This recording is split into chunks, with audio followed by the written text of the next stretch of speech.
All right, today we are going to take a look at the Mini 028 from MagicX. This thing is a cute little device. It runs Android, it has 2 joysticks, and it's a micro device. It's not bad, it really isn't, so stick around, let's check it out.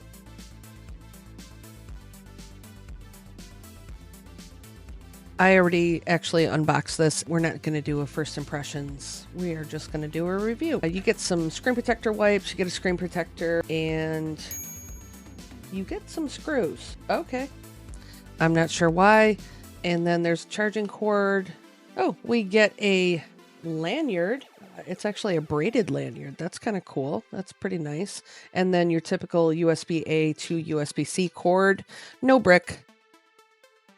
Here we'll do a quick tour of the device.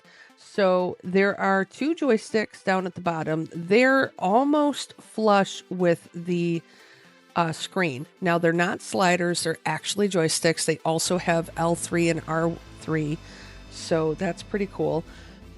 Here we have a D-pad, and there is your select, your start, some buttons. All of these buttons are in the D-pad are mushy rubber membrane connections, and they actually feel pretty decent. I wasn't so sure about them at first, but they're pretty decent. On the top you have shoulder buttons, L2, R2, L1, L2, and R2, R1. That is your USB-C charging port, and then there is an OTG port. Volume rocker, well, volume button, I should say. On the right side, there is a SD card slot for a second SD card. On the bottom, we have 2 downward firing speakers. Now, I will tell you, these things are loud. That's one thing that's pretty impressive with this device. Power button, headset jack, flip over to the left side. We have our OS card, and that's where the ROMs, if you do get this device, that's where the stock ROMs and everything are. Goofy thing with this is that this runs Android, so I'll get into that a little bit later. But if you open it up, I mean, we'll just jump right into it. But I'll share my thoughts later on. So this may look familiar to a lot of you that if you've used any sort of Android device, and you have thrown a front end called Digisho. This is not Digisho, but it looks a lot like it. It's actually called the Dawn Launcher, which I don't know. I guess that's what MagicX came up with. I'm not really sure, but goofy thing with this device, it runs Android, and it's tiny, and it doesn't have a touchscreen. So we'll get into all that. So here we have the Miu A30, which is another micro device. So the Zero has 2 joysticks, where the A30 only has 1. It does have a front-facing speaker. My nemesis, the Anbernic 28XX, leave links in the reviews for both of these devices. But if you can see the bezel on my 28XX, it's unglued. It's not happy. So anyway.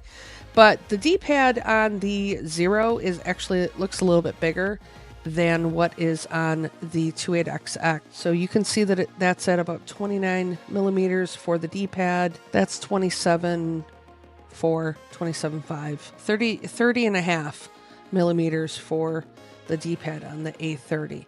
Now, the buttons, A30 is 17.7, 17.1 on the Zero, and then 16.4. Everything on the 28XX is obviously smaller, and the A30 is just slightly bigger. The buttons on the A30 are actually really nice. I don't mind those at all because it almost feels like a normal D-pad. But the Zero isn't bad either, because why not? Even though that doesn't really compare because it's not the same operating system, but we're talking about micro devices, so why not? But little and tiny. So just to give you an idea of how that looked. I guess the next biggest Mini, because this runs Android. This is the Retroid Pocket Mini Zero. So taking a tour throughout the software, like I said, this is not Digisho. It doesn't have a touchscreen. So I know. Let's let that sink in just for a moment, how goofy that is. The operating system is a little funky. It's called Dawn Launcher, and in the About section, it clearly states this is called the Dawn Launcher. I think that this is maybe, I don't know if MagicX has just cooked this up by themselves. I've never seen this launcher before. But in this About section, it clearly states that this is heavily referencing the look and the feel of Daijisho. So think Daijisho, but there's no touchscreen at all.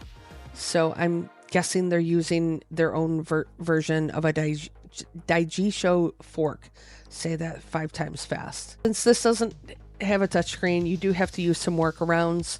I'll show, like this back button. For all intents and purposes, this is your end all be all to get out of everything, which I'll show.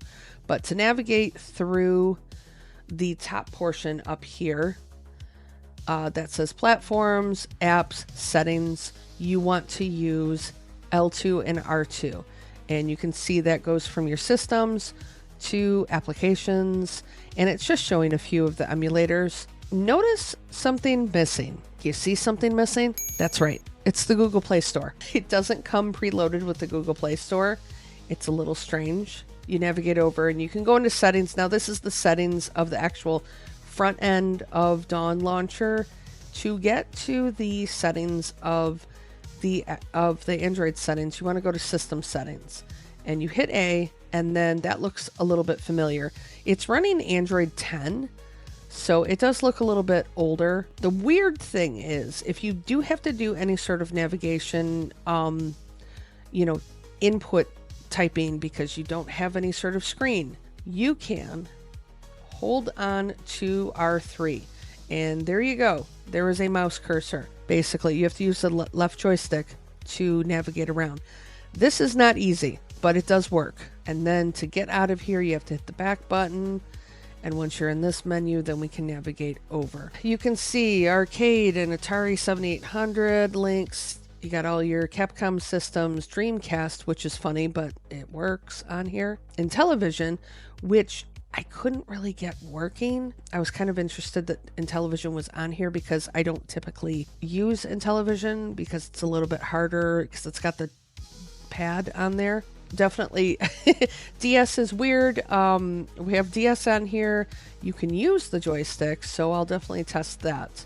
So really quick, back to the Android OS. I have only used this device for a short time. I actually got this shipped into me yesterday. You know, they have PPS SPP, they have Yabasanshiro, Redream.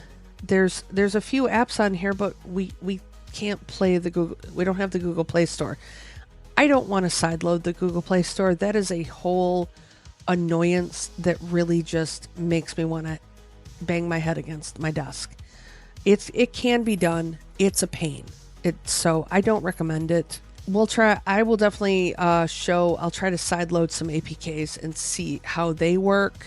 I can't guarantee anything just because this is so weird and goofy, and we don't have a touchscreen. They have a few apps that are standalone emulators, and you don't really need to use those because the one thing I will say about this is everything is really configured. This is a great device to play right out of the box. This is set up very, very well. At first, I was kind of skeptical because it's running Android and I was expecting it to not function that great. But it actually ends up functioning just fine. You just have to get used to navigating with the shoulder buttons, and occasionally you do have to use the mouse, but that's not that often. Maybe putting in your Wi-Fi password if you wanted to do that. But the cool thing is everything is scraped. I didn't have to do any of this. It came right out of the box. It's scraped. It's got box art. It's got all the games. And I mean, there is a decent amount of stuff that's on here. And I've been having quite a bit of fun playing it. I favorited Aladdin, and it does function just like Daijisho. So as you're going through, these shoulder buttons will navigate through the L2, R2 navigates the top portion, platform, and apps. and then you want to use L1, R1, and you can navigate throughout the systems, but then you can use the D-pad down here where it says library, and you can show your favorites, you can show the last recent played, and if there's any settings that you wanted to go into, here's where you would change your CP governor, what CPU mode that you need to use in case it's a higher system. And then if you do add anything, you can click on scraper and you can probably just scrape everything. So here we have the MagicX website, and the link is in the description below. I said 55, my apologies, 59. This is $59. But you can see that there are a couple different options. The black is sold out, unfortunately. But there is a cool transparent glacier option, and you can also get a 128 gig card just for a few dollars more, so that's pretty cool. But as far as the tech specs, you can see, this is a 2.5 inch IPS screen, and everything that I've been seeing, it is good. The resolution is only 640 by 480. The screen looks really, really nice. It's running an all-winter Cortex A133, 1.8 gigahertz. It has 2 gigs of RAM, which is nice. That's probably actually why it's running Android as well as it is. Typically, any devices that only have 1 gig of RAM, that's sad for Android. We don't like that. So Android doesn't like that. But we have Wi-Fi. Wi-Fi does work. And both the speakers, that they're downfiring speakers, they are stereo speakers. The battery is only a 2900 milliamp hour battery, but I don't know if I would say 7 to 9 hours of battery life. I left it actually on overnight, and it lost a little bit of battery life, but it didn't lose nearly as much as probably a normal Android device, because it's not connected to everything that's syncing everything. So yeah, the gameplay on it, I mean, again, I wanted to be skeptical, but more over time, you can hear those speakers. The speakers are loud, very loud. Downward firing speakers, but they are pretty loud. But yeah, the buttons, I mean, when you're playing it, the buttons are they're not too small. They're, the D-pad is really nice. The buttons are, just right. The D-pad is just right. It's not, it isn't bad. Now, I wouldn't get this and, jam on this for hours upon hours, but I had this in my pocket today and I had to do a lot of errands. So I was, in and out of my car and in and out of lines and things like that. And, as I kept popping it out and I would jam on it for, oh my gosh, really? Apparently I don't know how to hit the jump button, but I actually had a lot of fun playing on this. It took me a second to, get used to the smaller screen, but it really wasn't that bad, especially with arcade systems. And I'll show you with arcade systems. It's really, really nice with arcade systems because those just look like they're just a little bit better anyways. All right, so to get out of a game, you can either hit the back and then you can arrow down to close content and then hit A, or you can just kind of hold it down. You press and hold the back button and then it'll close out of the game. Naomi Arcade. And sometimes you may get just a little bit of stutter at the beginning of the game throughout the title sequence. Really, I haven't had much of anything actually stutter to the point where it's completely unplayable so far. Now, granted, I am only testing out what is on this specific card.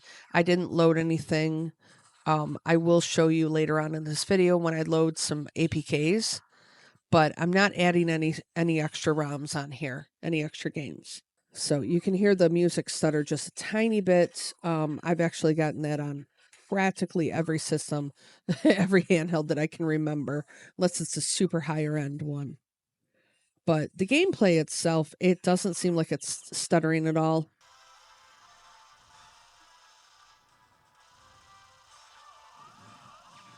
But the clarity on the screen looks pretty nice.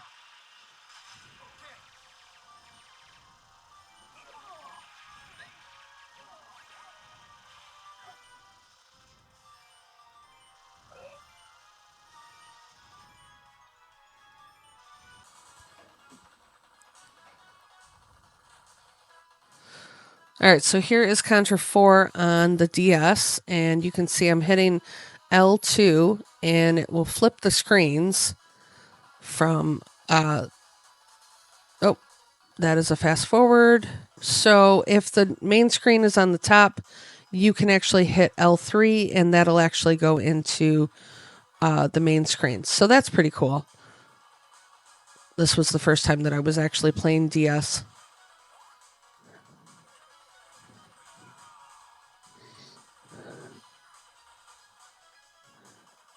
It works with the joystick and the D-pad.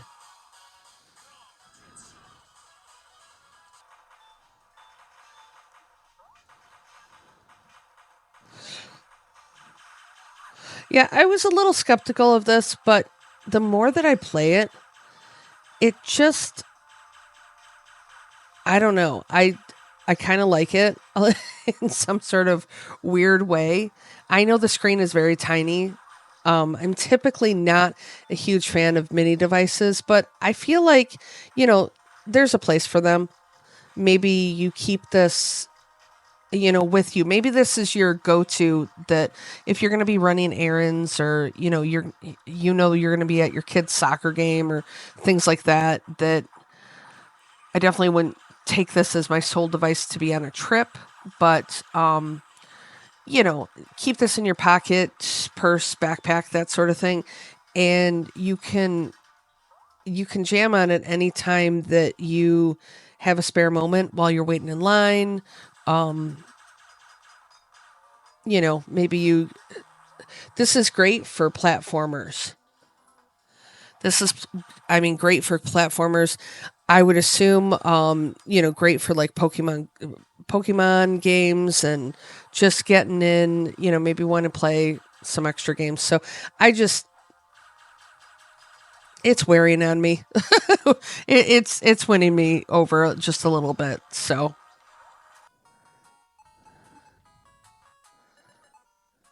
this is one of my desert island games. I could literally play Tetris on the NES, because this was my first version of Tetris that I ever played. I could play it forever. I really could. Big into Tetris, Dr. Mario, Columns, any puzzle game. I could totally see getting this and jamming out, so that you have a constant game of Tetris or Dr. Mario in your pocket at all times, and just save the state. You can set up safe states and then just go back into it. So I get the appeal for sure of the mini devices. My eyes just sometimes are like, no, they want to revolt. All right, so here is Soul Calibur on Dreamcast, and the picture is pretty clear. You can hear an occasional stutter in the background, but for the most part, I tested this game out earlier and pretty extensively, and I was playing it probably for a good, I'd say 15, 20 minutes. And even though I died right there, it is working really, really well. Occasionally, you may have some stutters, but I definitely think that this is playable for sure. If you don't like the audio stutters in the background, that's just ever so slightly, I'd turn the music down. There's something about this D-pad.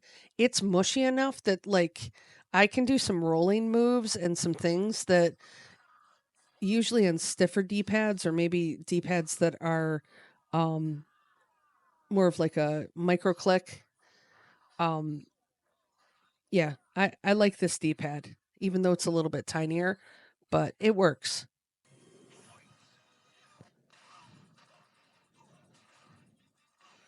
Okay, Tekken 6 on the PSP, And I know you saw it skip there just for a second. It had a little bit of a lag, but there really isn't that much lag at all. I was playing this earlier and I was surprised that, yeah, see, I don't even hear lag on the music.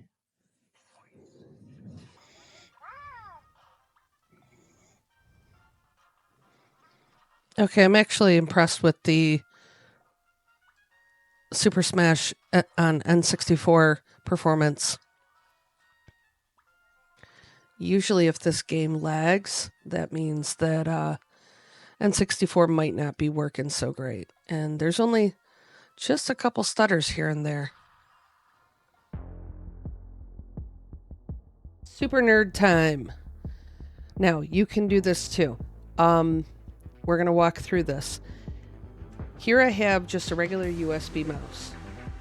It's just USB-A. You might want to get one of these, or if you have a dongle, you can see this is a Samsung and this is from an old phone. So USB-A to USB-C. And you want to just make sure that you can plug this in, plug the mouse into the dongle. Dongle's such a weird word, isn't it? And then we're going to plug it into the second port, the middle port, and that is the OTG port. And then once you do that, you're going to see the mouse cursor, and look at that. We can actually do something with it. So we're going to go up to settings and see. Actually, I might have to arrow over. Yep, I have to arrow over. Let's go to apps. We're going to go to apps, and then you are going to go down. We're going to go to tools. You want to be on tools. And then we're going to click on files. Oh, it doesn't like when I do that. You might still have to use the D-pad. So let's click on here. And what I did is I put an SD card into the side. This side, the left side is the OS card that it came with, the stock card that it came with. And the right side is an extra SD card slot. So I threw some APKs, some Android APKs on here just to see if it will run. So we're going to walk through this, and you can go, you want to click down, click on the hamburger menu. The reason I'm using a mouse is because I was trying to use the mouse on the device and it wouldn't let me. It would let me do this. It would let me click on files, but it wouldn't let me scroll. So we want to scroll down, and now we can access the SD card. So if you, first what you'll need to do is actually mount the SD card, but right up here, you'll have to click that and then just mount it or use it. I used it as portable storage, I believe it was, just so it can read it. So here is the SD card, and here we go. We're going to change the view so you can actually see. So here's AM2R, and there we go. You can actually install AM2R, the APK. Hopefully. Let's cross our fingers here. All right. This is just saying, hey, you're getting an APK, and do you want to install it? You just click on install, and it's going to install AM2R. We're going to click on Balatro. This is my actual version of Balatro. Continue, install. All right. We're going to open Balatro. We're going to see if this works.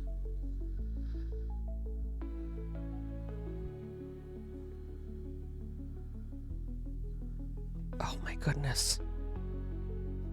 I want you to hear the beautiful music.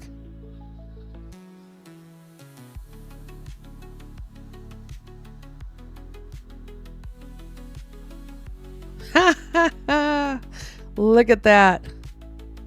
All right, so because we still have the mouse connected, we can play it in mouse mode, which I'll just do that.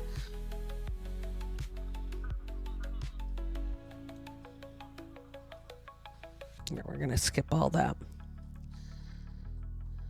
But I wonder if you can, let's see if you can tab over.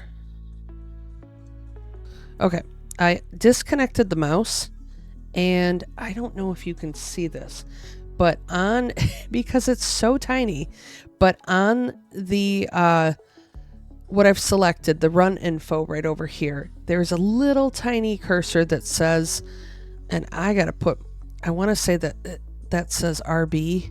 So there's Balatro. That's amazing.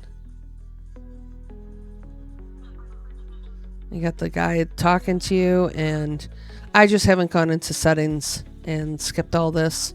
So that's pretty cool. But look, Balatro. Okay, it finally booted. That took literally 8 to 10 minutes. So let's see how... This is after I took out the SD card. That I put the APKs on here. I've installed APKs, and I just want to see if, oh, look, there we go. There is AM2R, and there is the pretty Joker clown from Balatro. Look at how awesome that looks. Yay! I'm really excited. There you go, guys. So you can load some APKs. What's interesting to me is I don't know how much internal storage is on here, so I wouldn't go super crazy nuts. That's why I didn't load Shovel Knight, because that seems to be a little bit bigger of a file.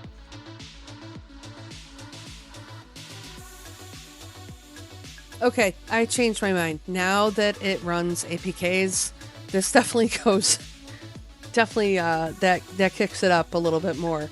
So this is pretty cool. Granted, there's only 3 gigs of internal storage, little over 3 gigs of internal storage that you can install APKs on. So don't go nuts, but Balatro, you can play Balatro if you have the APK of this. If you have it on Steam, you can definitely make this into an APK and throw this on here. So that's pretty cool. I guess the Mini Zero is it's kind of neat. It does lots of things, and it does them pretty decently. So yeah, you might want to consider this. At least I'm a bigger fan of this now. Let me know in the comments below what you're thinking about the Mini Zero 28. I don't know why it's called the 28, but whatever. Anyway, from MagicX, and yeah, let me know if you're thinking about picking one of these up. The link is in the description below. It's actually an affiliate link for retro handhelds, so that'll be nice for them. And yeah, I'm gonna go play some Balatro now and hurt my eyes. As always, thanks for watching. Stay awesome, everyone, and go play some games. So what do you think, Steve? Do you like the Mini Zero? That's cute. I have a pocket in my armor that would fit that. I mean, I did put Balatro on here for you, and I know that's kind of like your new your new game that you want to play. Oh, that's perfect. I love Balatro. It's like you just set it up for me. See, it's mine. I need that. How many devices do you need, Steve? I feel like you need to pick one. Why should I have to pick? It's not like you're running out of them. Look, you have like 84 of them sitting over in the corner. You can spare some. I review them. I can't pick just one. I mean, I have to review all of these. And Sure. Likely excuse. You know you have a disease, right? Okay. Say goodnight, Steve. Good night, Steve. Thanks, Steve. Good night, everyone.